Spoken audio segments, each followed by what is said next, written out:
Thank you very much. I cannot even imagine how exciting I am now.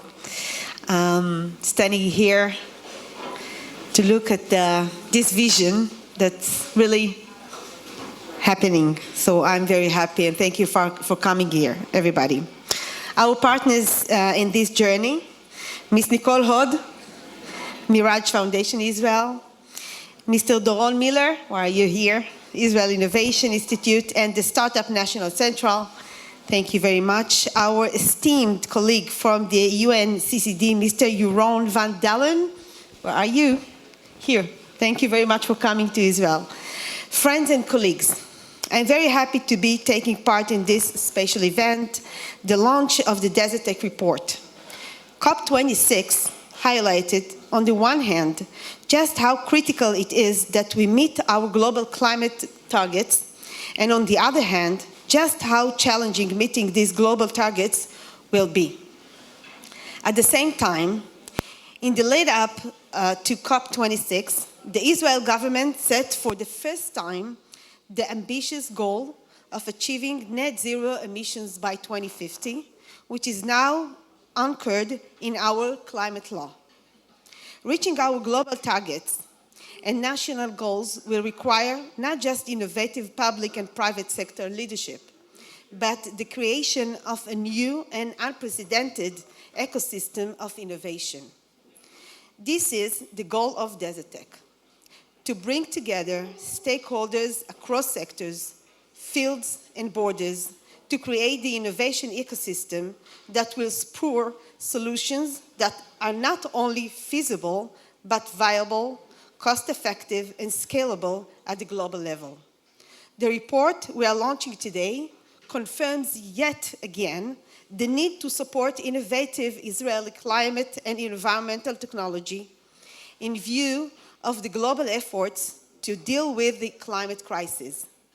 We no longer need to imagine why this is so crucial to our everyday well-being all around the world and for human progress and prosperity on this planet.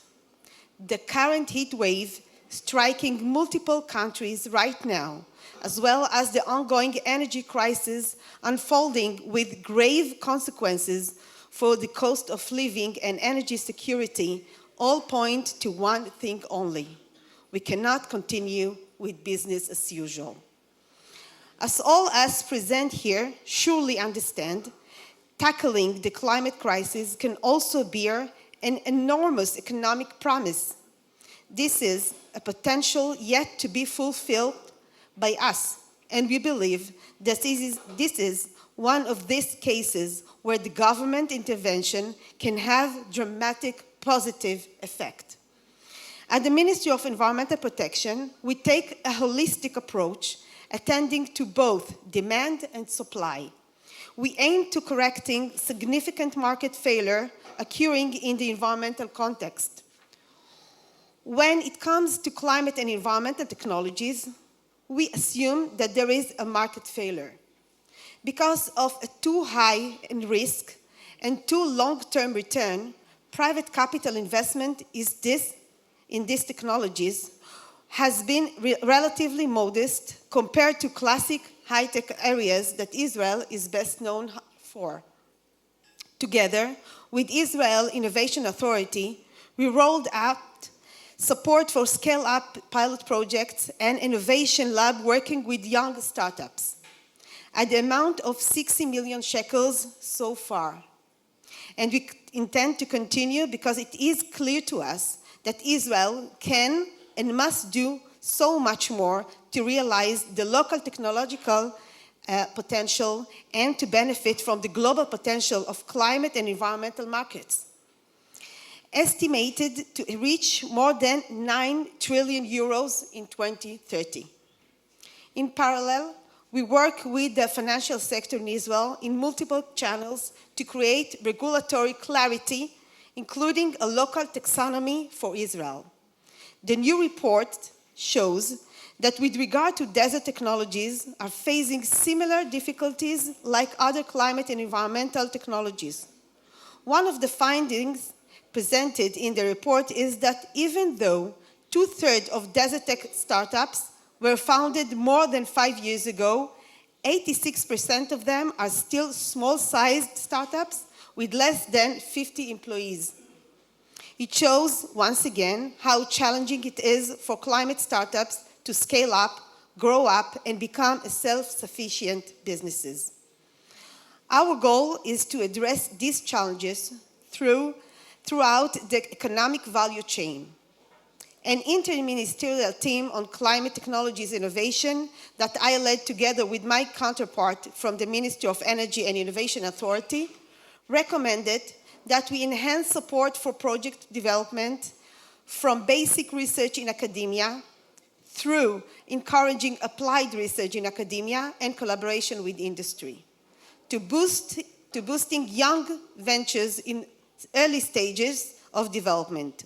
It is also vital to continue the ongoing support for the scale-up phase, so that promising enterprises can grow into independent commercial companies.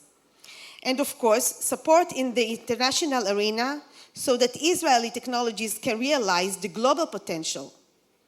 These recommendations were included in a recent government decision to promote climate innovation with an investment of 3 billion shekel by 2026. It is no coincidence that the country selected to host the next COP, two COPs, Egypt and the UAE, are both in our very own region, the Middle East, characterized by arid environments. This is our time to act in a region already prone to some of the most difficult consequences of the climate crisis. Desert technologies and desert innovation have tremendous importance in light of the growing focus on climate action in arid and semi-arid regions. These regions cover approximately 40% of the Earth's land area and are already home to 20% of the Earth's population, and this number is expected to grow. It is therefore so important for Israel to invest in desert technologies, the natural assets and research institutions we have in the Negev, as well as the Israeli experience with life and economic development in desert environment, are an excellent basis for developing innovative solutions to climate challenges. I therefore believe that the DeserTech innovation community can and will play a key role in turning this new innovation ecosystem into a global hub of sustainable solutions and contribute toward a future of possibility and well-being for us all. Thank you very much.